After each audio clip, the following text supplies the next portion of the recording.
Which emotions do we fear most? Anger, hatred, despair. What if the emotion we should fear the most is one we often celebrate, a trait we even encourage? According to Spinoza's ethics, the most dangerous emotion is pride. But what makes pride so insidious? More dangerous even than those seemingly darker emotions. Spinoza, a 17th century philosopher, sought to understand human emotions through reason, aiming to achieve a life of freedom and fulfillment. In his Ethics, Spinoza defines pride as joy accompanied by the idea of oneself as the sole cause. This isn't the healthy self-esteem we strive for. It's a dangerous delusion. Pride, in this sense, leads to self-deception, distorts our perception of reality, hinders genuine connection with others, and ultimately prevents us from achieving true happiness, sounding quite similar to modern conceptions of narcissism. By watching this video, you'll gain a deeper understanding of Spinoza's philosophy and its profound implications for your own life. We'll reveal the hidden mechanisms by which pride operates, often masking itself as confidence or even self-worth, making it incredibly difficult to detect. We'll explore how pride often stems from deep-seated insecurity, discover how true strength lies not in asserting superiority, but in embracing humility, and ultimately, understand why overcoming pride requires a lifelong commitment to self-awareness. Now, the idea that pride is the most dangerous emotion might seem counterintuitive, especially in a culture that often celebrates self-promotion and achievement. Many people struggle with identifying pride in themselves, as it can be easily confused with healthy self-esteem or confidence. But stay with me, because this video will provide practical tools and strategies for recognizing and overcoming pride, not to diminish your self-worth, but to build authentic self-knowledge and genuine connections. Let's delve deeper. But are anger, envy, or even hatred truly the most dangerous emotions we face? What if the most insidious emotion is one that often masquerades as a virtue, subtly influencing our thoughts and actions without us even realizing it? I am talking about pride, a far more subtle and pervasive force than we might initially imagine. Unlike anger or envy, which are almost universally condemned, pride often enjoys a more ambiguous status. It can be mistaken for self-confidence, ambition, or even a healthy sense of self-worth. But this is where the danger lies. Spinoza, in his Ethics, understood affects to be modifications of the body which increase or diminish its power of activity, and also the ideas of these modifications. Pride, in this framework, isn't a fleeting outburst. It's a persistent distortion of our understanding, a constant source of potential misjudgment and self-deception. Is pride not the silent killer, subtly poisoning our relationships and hindering our ability to learn and grow? While anger can be easily identified and addressed, its outbursts are often obvious and disruptive. Pride operates more insidiously. Think about it. A leader consumed by anger might alienate their followers, but a leader blinded by pride might lead their nation to ruin, while believing they are acting in its best interest. Take Napoleon, for example, whose insatiable ambition and unwavering belief in his own destiny led to devastating wars and ultimately his downfall. Or consider Hitler, whose messianic complex and unshakable conviction in his racial superiority fueled unspeakable atrocities. Contrast these figures with leaders like Nelson Mandela, who demonstrated humility and a willingness to listen to others, or Abraham Lincoln, who admitted his mistakes and sought to unite a divided nation. What differentiated these people? The implications of pride's subtle nature are far-reaching. Because it's not an obvious vice, it can be more destructive in the long run. We might make decisions based on a distorted sense of our own abilities or importance, damaging our relationships and hindering our progress. How many times have you refused to admit a mistake, fearing it would diminish your image? How often have you sought validation from others, craving the boost to your ego? These are the subtle ways pride can creep into our lives, shaping our choices and influencing our behavior without us even realizing it. What damage has this caused? This brings us to a crucial point, and one that represents a significant shift in perspective. Pride often stems from deep-seated insecurities and a lack of self-worth. It's a revelation that challenges the conventional understanding of pride as a sign of strength and self-confidence. Stay with me, because this is where we begin to uncover the hidden roots of this dangerous emotion. Is it possible that what we perceive as arrogance is merely a mask for profound vulnerability? People often use pride to compensate for feelings of inadequacy or weakness, constructing an elaborate facade to shield themselves from judgment. Think of it as an overcompensation, a desperate attempt to fill an inner void. The famed psychologist Alfred Adler spoke of the inferiority complex, describing how feelings of inadequacy can lead to exaggerated attempts to achieve superiority. This striving for superiority, when driven by insecurity, can manifest as arrogance, boastfulness, and a constant need to prove oneself. The outward display of pride in this context becomes a defense mechanism, a way to protect a fragile ego from perceived threats. Have you seen examples of this? Consider the bully who puts others down to feel better about themselves. Their aggression and domineering behavior are often fueled by their own insecurities and a desperate need to assert control. Or think about the perfectionist who is never satisfied with their own achievements, constantly striving for an unattainable ideal. Their relentless pursuit of perfection is often driven by a fear of failure and a deep-seated belief that they are not good enough. Psychological studies on self-esteem and narcissism consistently reveal a link between low self-worth and inflated self-perceptions. Individuals with narcissistic tendencies often exhibit an exaggerated sense of self-importance, a need for constant admiration, and a lack of empathy. But beneath this veneer of confidence lies a fragile ego that is easily threatened by criticism or rejection.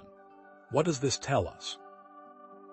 If pride is indeed a mask for insecurity, then true self-confidence comes not from asserting superiority, but from accepting our vulnerabilities and working to overcome them.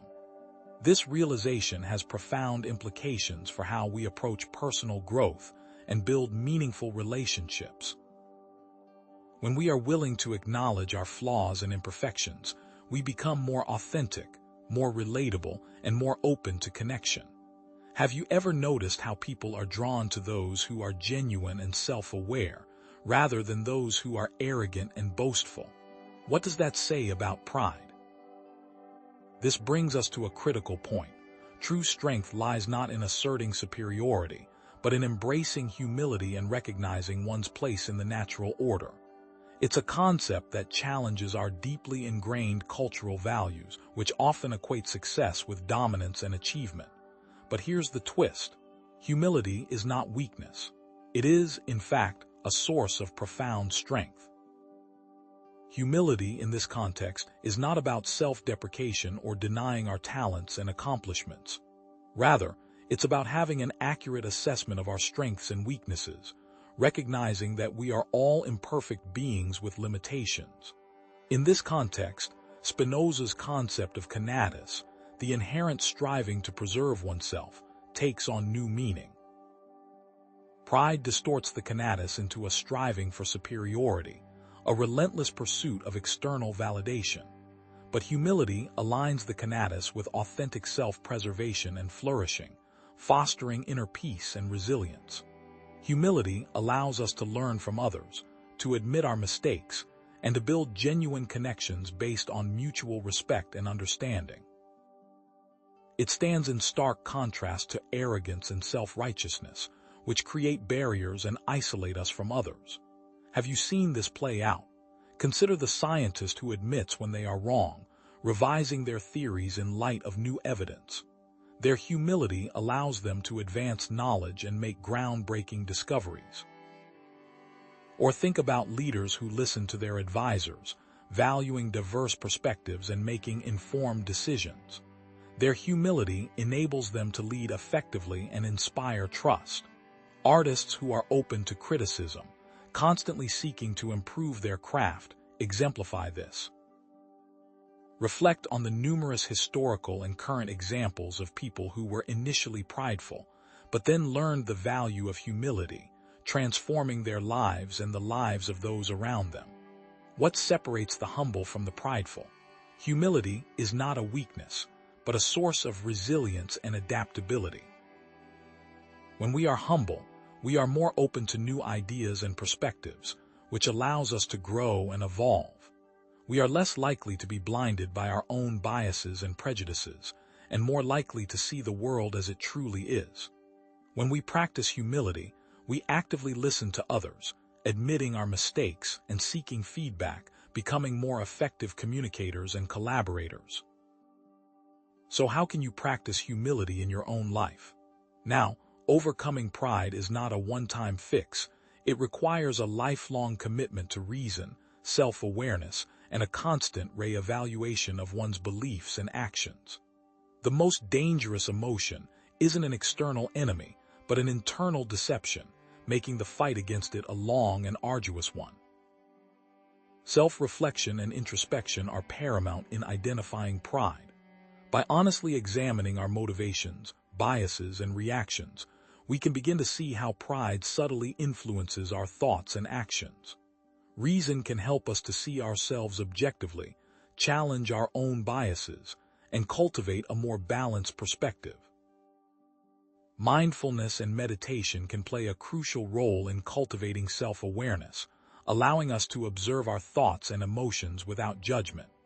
The ancient Stoics, like Epictetus and Marcus Aurelius, emphasized the importance of self-control and virtue, believing that true happiness comes from within, not from external sources. What can we learn from this? Keeping a journal, for example, can help us to track our thoughts and behaviors, identifying patterns of prideful thinking or action.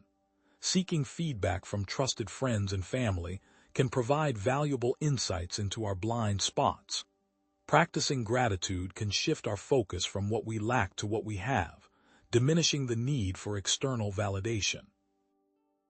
Referring back to Spinoza's teachings on reason and emotion, we can strive to cultivate a more balanced perspective, recognizing the limitations of our own understanding.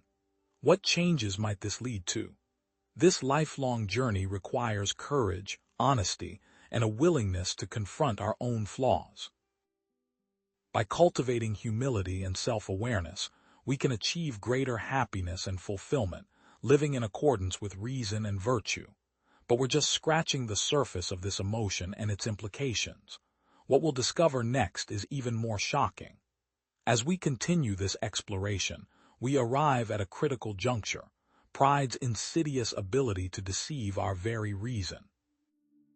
Spinoza held reason as the ultimate path to understanding and freedom. But what happens when the lens through which we perceive the world, our very capacity for rational thought, becomes distorted? This is the unique danger of pride. It doesn't merely cloud our judgment, it subtly corrupts it, leading us to believe false narratives about ourselves and the world around us. Isn't this far more dangerous than anger or envy? Pride, unlike other more easily identifiable emotions, creates cognitive biases that warp our perception of reality. Think of confirmation bias, the tendency to seek out information that confirms our existing beliefs while ignoring or dismissing evidence to the contrary. Pride amplifies this, creating an echo chamber where we only hear what we want to hear, reinforcing our inflated sense of self-importance. Or consider the Dunning-Kruger effect, where individuals with limited knowledge or competence overestimate their abilities. Pride latches onto this, preventing us from recognizing our own limitations and hindering our ability to learn and grow. What could be worse than being ignorant and not even knowing it? Consider the business executive who, blinded by pride in their past successes, refuses to adapt to changing market conditions. They cling to outdated strategies, dismissing the advice of their advisors, ultimately leading their company to ruin.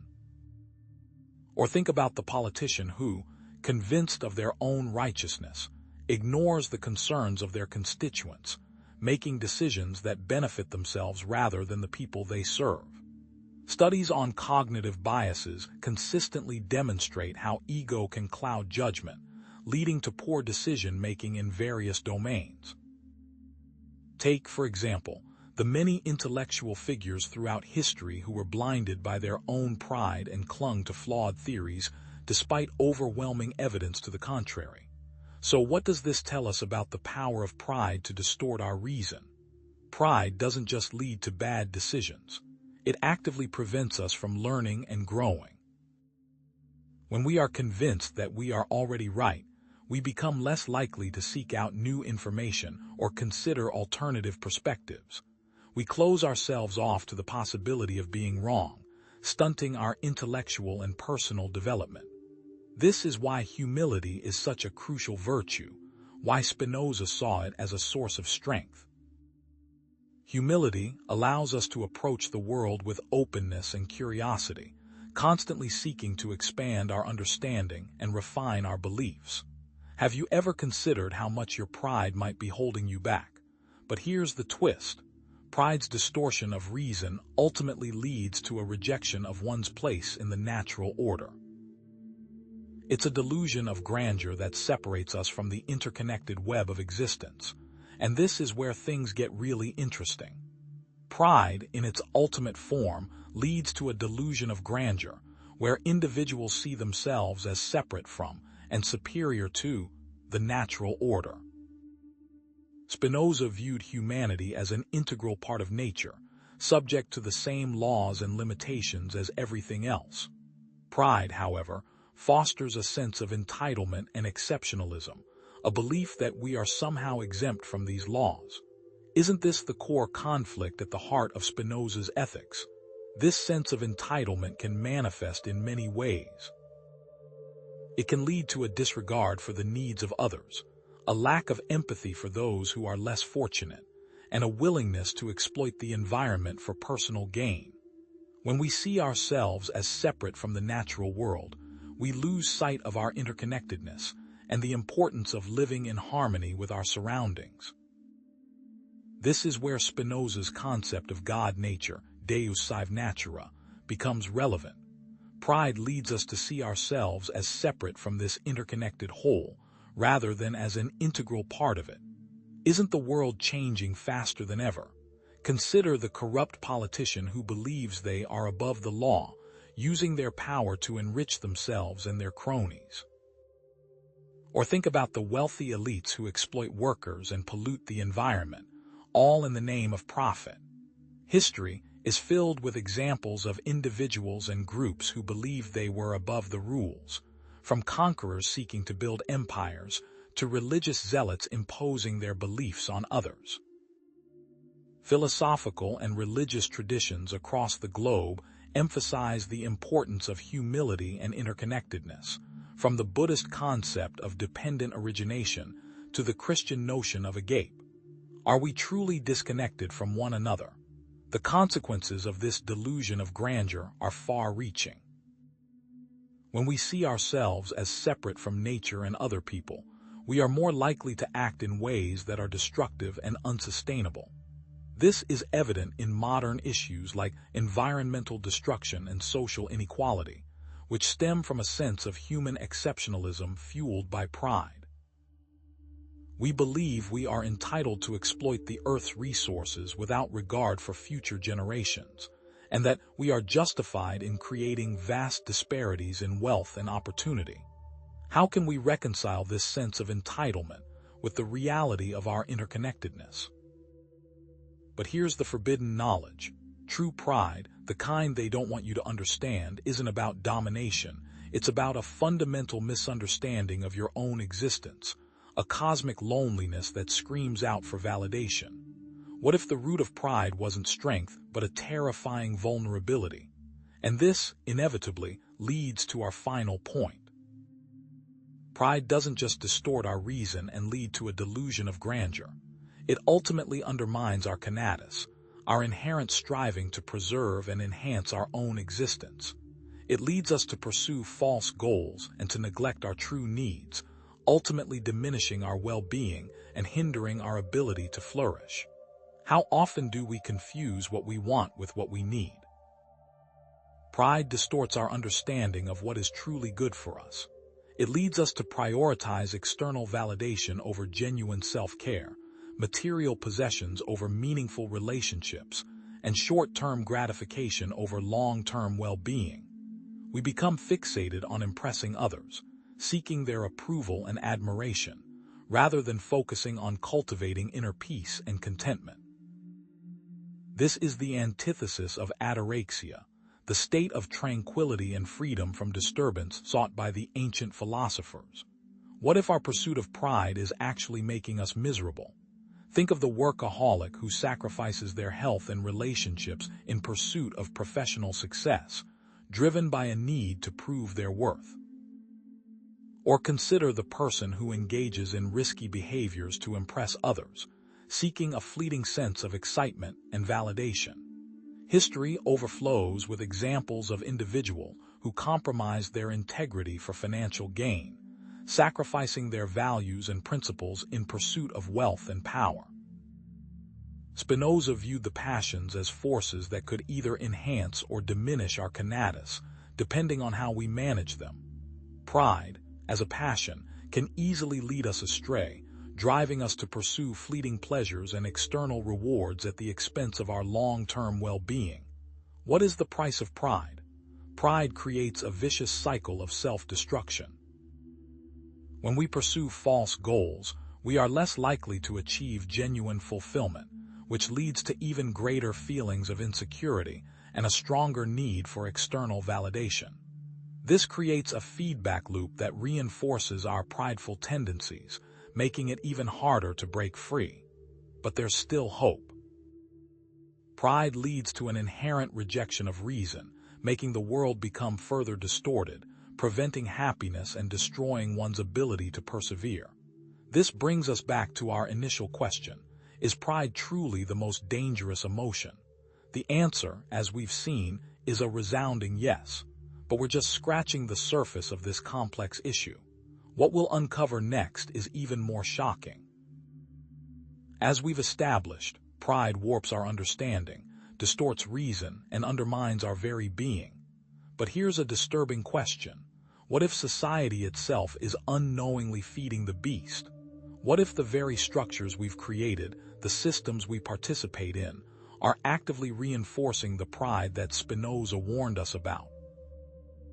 Is society an unknowing accomplice, amplifying pride despite its destructive potential?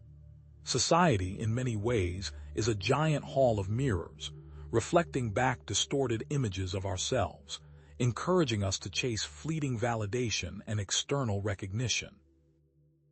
Social media platforms, with their endless streams of likes, followers, and carefully curated profiles, have become prime breeding grounds for pride. Consider the achievement-oriented cultures that dominate much of the modern world, where success is measured by wealth, status, and power. And what about competitive environments, from schools to workplaces, where we are constantly pitted against one another in a relentless pursuit of superiority? Isn't it becoming harder to distinguish genuine accomplishment from perceived accomplishment? How do we know what's authentic anymore? Statistics paint a worrying picture. Studies have shown a correlation between social media usage and increased narcissism and self-esteem issues. Consider the carefully crafted image projected by social media influencers and celebrities, often presenting an unattainable ideal of perfection and success. This contrasts sharply with cultures that prioritize humility and cooperation, where individual achievement is downplayed in favor of collective well-being. Think about the use of propaganda during wartime, designed to rally national pride and demonize the enemy, further fueling the flames of arrogance and division. So, what are we really teaching each other? The implications of this social reinforcement of pride are profound. If society is constantly rewarding prideful behavior, how can we ever hope to break free from this cycle? How do we encourage humility in a world that celebrates self-promotion? What are we teaching our children? It starts with critical self-reflection. Take a hard look at your own social media habits. Are you seeking validation from external sources, or are you cultivating a sense of self-worth from within? Are you comparing yourself to others, fueling feelings of envy and inadequacy? What would happen if you stopped measuring yourself against these impossible standards? But here's a question they don't want you to ask. What if true strength isn't about standing above others, but standing alongside them? This leads us to our next point, the critical distinction between interconnectedness and isolation. Pride fosters a sense of isolation and separation from others, creating walls that divide us and prevent us from experiencing true connection. True happiness, on the other hand, comes from recognizing our interconnectedness, our shared humanity, and our place in the larger web of existence. What if our greatest strength lies not in our individuality, but in our ability to connect with and support one another? Think back to Spinoza's concept of Deus sive natura, the idea that God is not a separate entity, but rather the very fabric of reality, the unity of all things. Pride can lead to envy, resentment, and a relentless sense of competition that damages relationships and erodes trust. When we are consumed by pride, we see others as threats to our own ego, as obstacles to overcome in our pursuit of success. Humility, on the other hand, allows us to appreciate the contributions of others, to celebrate their achievements, and to build genuine connections based on mutual respect and understanding. What if we could redefine success, not as individual triumph, but as collective flourishing? Consider the examples of communities and cultures that prioritize cooperation and mutual support over individual achievement, where people work together for the common good, sharing resources and celebrating collective success. Think about the countless stories of people who overcame their pride and learned to appreciate the value of human connection, finding fulfillment in serving others and contributing to something greater than themselves. Contrast this with individuals who consistently isolate themselves, alienating friends and family through arrogance and a sense of superiority.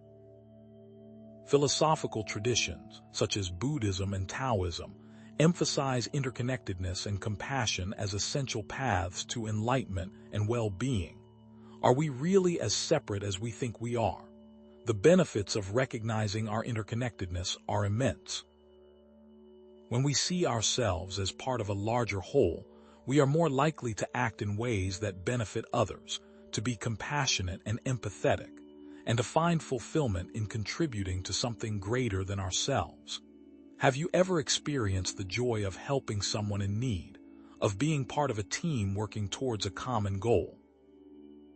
It's time to practice empathy, compassion, and acts of service in your own life. Reach out to someone who is struggling, volunteer your time to a cause you believe in, and actively seek ways to connect with others on a deeper level. But there's a catch. What if the greatest barrier to true connection, the ultimate fuel for pride, is something we're all desperately trying to avoid? Vulnerability.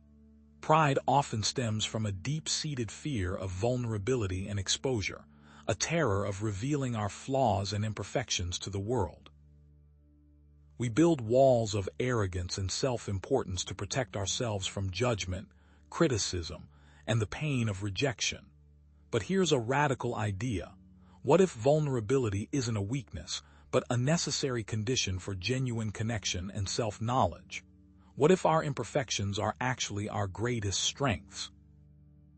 Pride is often used as a defense mechanism, a shield to hide our insecurities and vulnerabilities from others, and even from ourselves. We create a false image of perfection, striving to project an impression of competence and confidence, even when we are feeling lost and afraid. Vulnerability, on the other hand, allows us to be authentic, to take risks, and to learn from our mistakes. It opens the door to genuine connection, allowing us to build relationships based on trust and mutual understanding. When we dare to show our true selves, we invite others to do the same. Think about the artists who shared their personal struggles through their work, transforming pain and vulnerability into beauty and inspiration. Consider the leaders who admitted their failures, demonstrating humility and inspiring trust. Or think about the individuals who sought help when they needed it, breaking down the stigma surrounding mental health and encouraging others to do the same. Contrast these examples with those who were unwilling to show any sign of weakness, clinging to a facade of perfection and ultimately isolating themselves. Psychological research consistently demonstrates the benefits of vulnerability, showing that it leads to greater self-esteem, stronger relationships, and a more fulfilling life. Brené Brown, a leading researcher on vulnerability, has famously said, "Vulnerability is not weakness, and that myth is profoundly dangerous." So why are we so afraid to be vulnerable? Embracing vulnerability can help us to overcome pride by allowing us to accept ourselves, flaws and all. When we are willing to show our true selves to others, we are less likely to feel the need to put on a false front or to seek validation through prideful behavior. Have you ever experienced the relief of finally letting your guard down, of sharing your struggles with someone you trust? Practice vulnerability in your own relationships, create safe spaces where you can be authentic, and challenge the societal norms that equate vulnerability with weakness. Can we be more authentic? But there's something that they're not telling you. Vulnerability isn't a destination, it's a journey. It requires constant effort, a willingness to confront our own insecurities, and a commitment to self-awareness. This brings us to our final point, the importance of continuous self-examination and course correction. Overcoming pride is not a one-time fix, but a lifelong practice, a constant process of self-examination and course correction. Think of yourself as a constant gardener, always tending to your inner landscape, weeding out prideful thoughts and actions, and cultivating humility and compassion. How do we embark on this lifelong journey? Cultivate self-awareness through mindfulness, journaling, and seeking feedback from trusted sources. Practice observing your thoughts and emotions without judgment, paying attention to the subtle ways in which pride manifests in your daily life. Keep a journal to track your thoughts, feelings, and actions, looking for patterns and triggers that lead to prideful behavior. Seek feedback from trusted friends, family members, or mentors, asking them to point out blind spots and areas where you could improve. Develop a strong moral compass and adhere to ethical principles, even when it's difficult. Refer back to Spinoza's emphasis on reason, using it as a tool to guide your actions and to challenge your own biases and assumptions. What do you truly value? Provide practical strategies for self-examination, such as regularly reviewing your values, reflecting on your actions, and seeking out diverse perspectives. Share examples of individuals who have successfully overcome pride and cultivated humility through these practices, becoming more compassionate, empathetic, and fulfilled. Analyze the role of spirituality or religion in fostering humility, exploring how different traditions encourage selflessness, service, and a connection to something larger than oneself. Relate this to modern-day ideas of continuous self-improvement, emphasizing the importance of lifelong learning, personal growth, and a commitment to becoming the best version of yourself. Humility and self-awareness ultimately lead to greater happiness and fulfillment. What if true strength lies not in our ability to dominate others, but in our capacity for self-mastery? It's time to commit to this lifelong journey of self-improvement and to share your insights with others. Remember, true strength is vulnerability, but we're just scratching the surface. Is it really that simple? What happens when we fail? What happens when pride rears its ugly head despite our best efforts? The answer, as we'll soon discover, is both surprising and empowering. But here's the problem with constantly focusing on our own achievements and capabilities. We often lose sight of the human element. Pride acts as a significant barrier to developing genuine empathy and compassion for others. Pride often makes us consider ourselves, or those close to us, as distinct from others, leading to a lack of perspective-taking and emotional connection. But is it possible that this supposed strength is our greatest weakness? Empathy, at its core, is the ability to understand and share the feelings of another. Compassion takes it a step further, adding a desire to alleviate the suffering of others. These are not mere sympathy or pity, where we observe suffering from a distance. Empathy and compassion require us to step into another person's shoes, to feel what they feel, and to be moved to action. Pride, however, erects a wall around us, fostering a sense of superiority or separateness that hinders our ability to truly connect with and share the feelings of others. When we are consumed by pride, we are more focused on our own needs and desires, leaving less room for concern about the well-being of others. Consider this: can you truly understand someone if you believe you are better than them? Look at political polarization. In many societies, pride in one's own political beliefs often leads to an inability to understand or even acknowledge opposing viewpoints. This lack of empathy fuels division and prevents constructive dialogue. Social inequality is another stark example. A sense of superiority among the wealthy can lead to a lack of concern for the suffering of the less fortunate, perpetuating systemic injustice. Interpersonal conflicts, too, are often rooted in pride. An inability to see things from the other person's perspective can lead to misunderstandings, resentment, and broken relationships. History is replete with examples of how pride has fueled prejudice and discrimination, from the Holocaust to the Rwandan genocide. And what about the social mirror of pride we discussed earlier? What if it amplifies these negative effects, creating echo chambers of self-righteousness and intolerance? Studies have shown a strong correlation between empathy and prosocial behavior, demonstrating that those who are more empathetic are also more likely to engage in acts of kindness and altruism. The consequences of lacking empathy and compassion are devastating, both for individuals and for society as a whole. It can lead to social division, conflict, and a decline in overall well-being. The fabric of society frays when we lose our ability to connect with and care for one another. So, how can we overcome this barrier of pride? Take a moment to reflect on your own capacity for empathy. Are there certain groups of people or viewpoints that you struggle to understand? Could pride be limiting your ability to connect with others on a deeper level? Challenge yourself to practice active listening, perspective-taking, and acts of kindness, and to genuinely try to understand someone else's point of view, even if you disagree with it.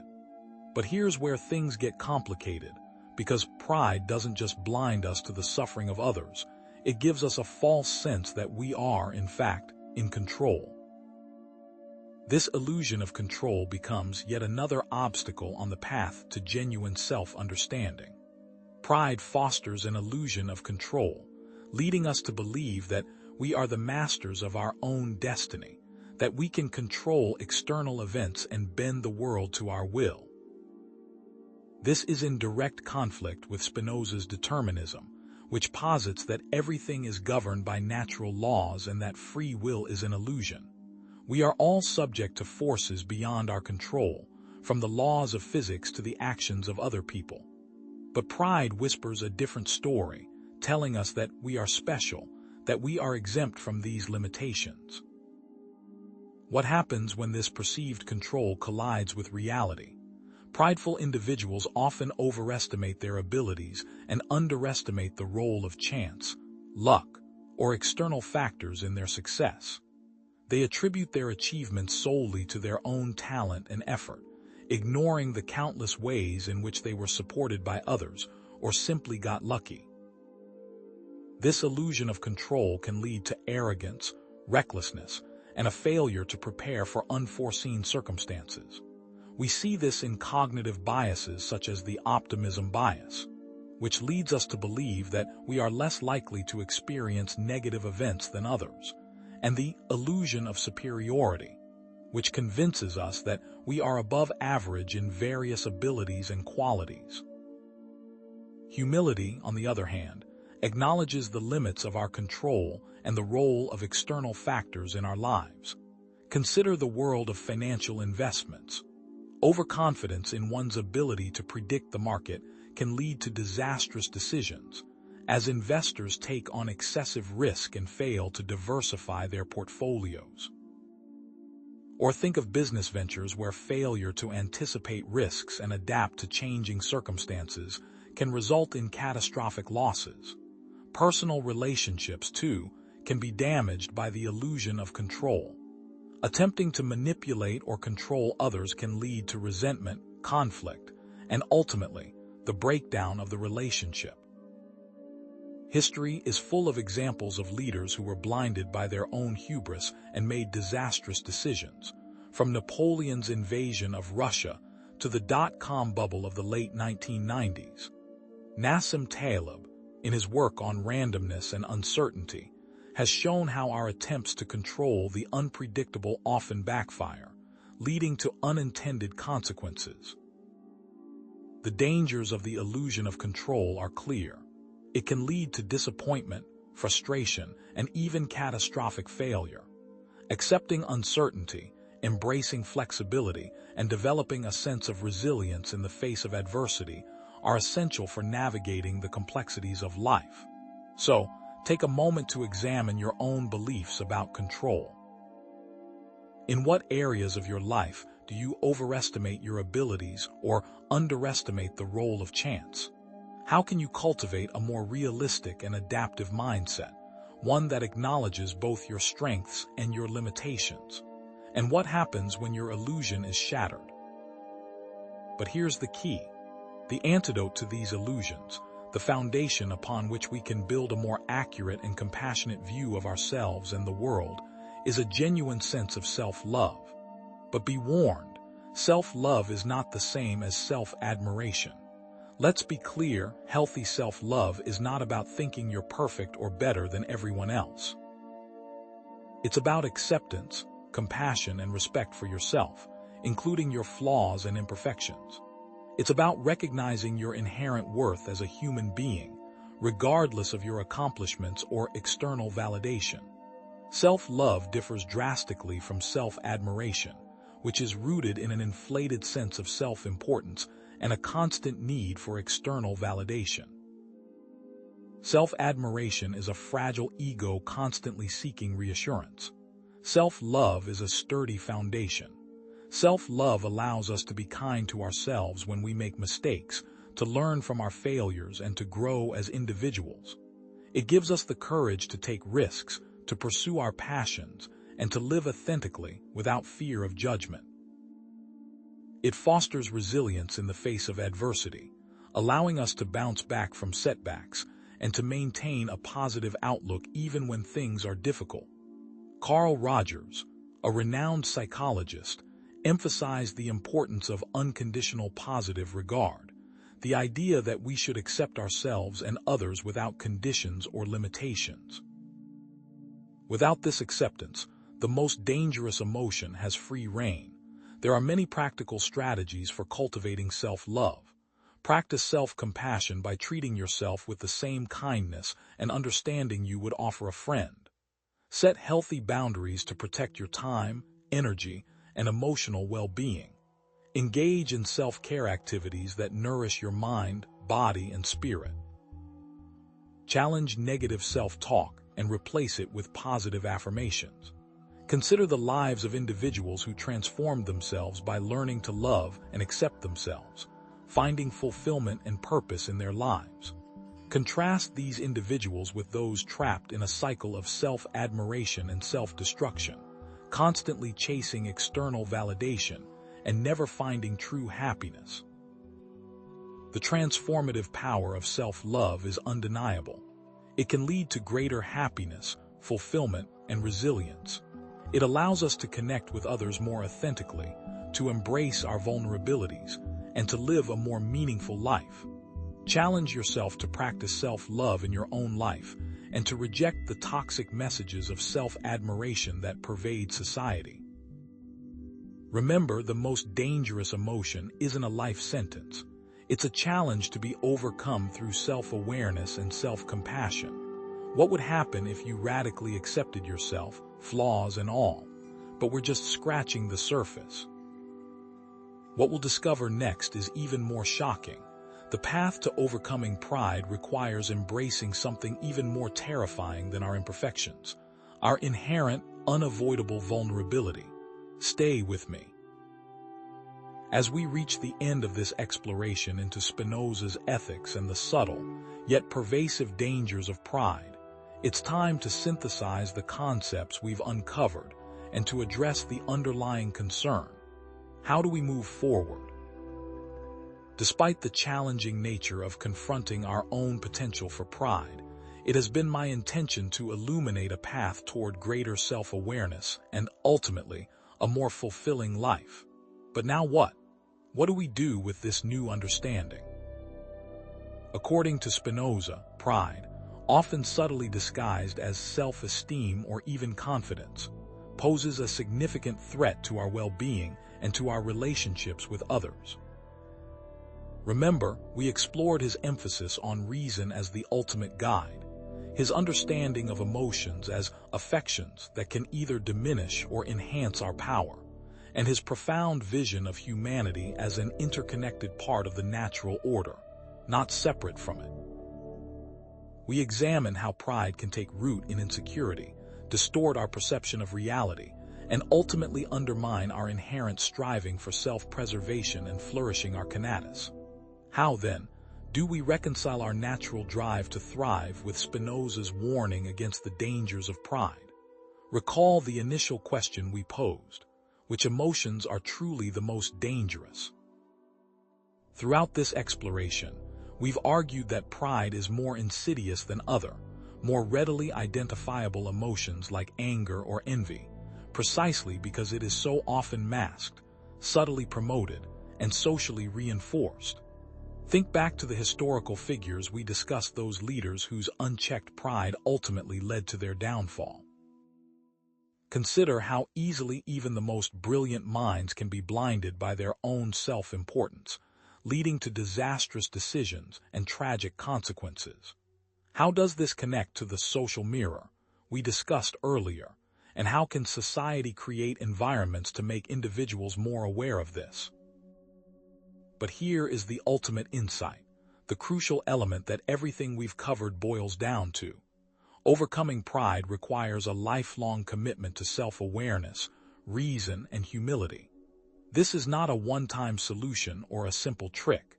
It is a continuous process of self-examination and course correction, demanding constant vigilance and a willingness to challenge our own assumptions. True strength, we must remember, lies not in asserting superiority or clinging to an illusion of control, but in embracing vulnerability, accepting our imperfections, and recognizing our place within the interconnected web of existence. The greatest power, then, comes not from denying our weaknesses, but from understanding them. This individual struggle with pride, let's not forget, has broader societal implications. Consider how pride can fuel social division, political polarization, and even environmental destruction, as nations and individuals prioritize their own interests above the well-being of the planet and future generations. Now more than ever, we need greater empathy, compassion, and a deep sense of interconnectedness in a world often driven by ego, self-interest, and the relentless pursuit of external validation. So, how can we foster a culture of humility and collaboration, where individuals are valued not for their accomplishments or status, but for their capacity for empathy, compassion, and wisdom? It is my sincere hope that this exploration of Spinoza's ethics has empowered you to recognize and challenge pride, both within yourselves and in the world around you. This is not about creating guilt or shame, but about promoting self-understanding, fostering genuine connection, and cultivating a more compassionate existence. You are capable of cultivating humility, practicing self-compassion, and forming authentic connections with others. Remember, this takes consistent effort, and it certainly doesn't come easily. So, how will you practice these skills in your own life, starting today? Therefore, I challenge you to reflect honestly on your own experiences with pride.